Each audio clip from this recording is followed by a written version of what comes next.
What's happening, fam? L.A.R. movement still moving. Subscribe or die trying. You see the thumbnail, the health gap. Great video to make when I'm sick as a dog. So, spin on the wealth gap. You know, the rich get richer while the poor gets poorer. So, you got people becoming rich and you got people getting exceedingly poor. And there's a gap, you know, the death of the middle class. And I thought about it. I worked out today, took a walk with my lady, and we were just having a conversation. And I was like, back in the day, be it that I'm in my 40s, in the 80s, 90s, being 40 didn't look like this. Like, you look like you was almost on your way to the end. When you was in your 30s and 40s, you looked old, you looked grown, you look seasoned to compare to now. And what we notice is we got people who are very healthy and getting healthier as they age versus people who are getting very unhealthy and getting unhealthier as they age or aging faster than they should because of their unhealthy lifestyles. And I thought about it in the sense of you got people who are prolonging their life and they're getting richer in life with their health. And you got people who are taking their life by their habits and they're getting poorer in life because of,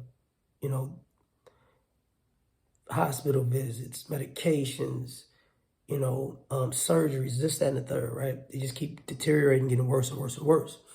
And if anybody tell you, they tell you that, student loans is a big thing that keeps people in debt. But medical bills is what crush people. Adults with medical bills, even if you're winning in life, if you don't have medical insurance, it could crush you. You break an arm, $50,000, that type of stuff. So, and people don't realize it. I see people going out, eating, partying, people are drinking, people are smoking, people are morbidly obese, and it depends on where you're at. A gym membership can cost you anywhere from $5 to over $100. But normally those people have a better lifespan. And though you might, that's too much. But if you utilize that resource, you might live longer. And your quality of life might be better. And because your quality of life might be better, you might be less inclined to find yourself in the hospital. Now, I take a couple of medications right now, but I take one for Graves' disease because my thyroid was out of pocket. But truth be told, it's to the point where I take that sporadically. So because my thyroid is back normal.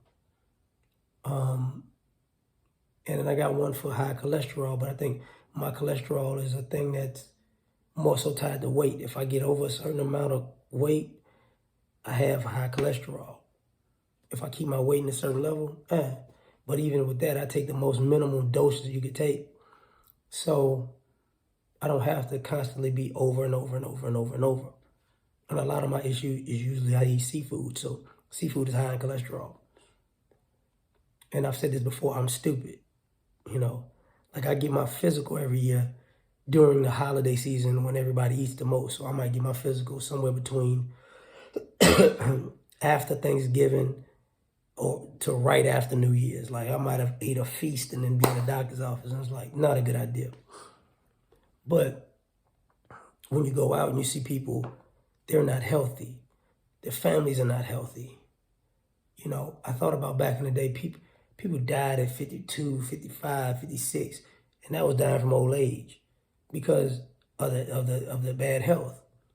And now you're seeing people don't realize, if you look at Dr. Dre, Google his age. You're seeing people in their 50s and 60s. They do not look like they're 50 and 60 anymore. See what I'm saying? Like, you what? Back in the day, 50 and 60 did not look like that.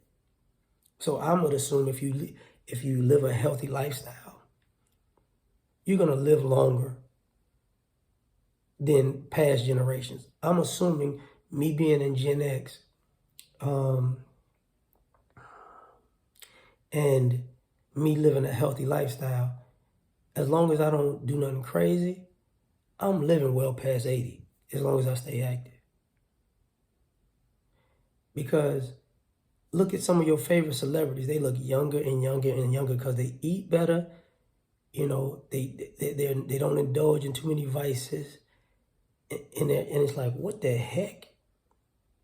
Even your favorite rappers and actors, you're like, how old are you? And they keep a youthful exuberance to them. And the thing about it is, why I say the health gap is because having access to better health care or better health lifestyle choices isn't something that you have to be a celebrity or rich to get now.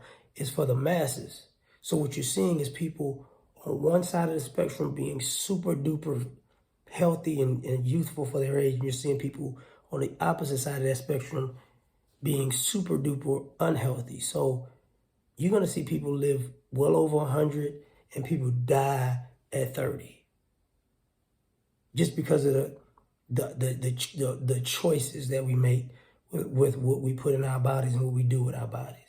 So be careful about this health gap, because you might hopefully be on the good end of it. That's all I'm saying.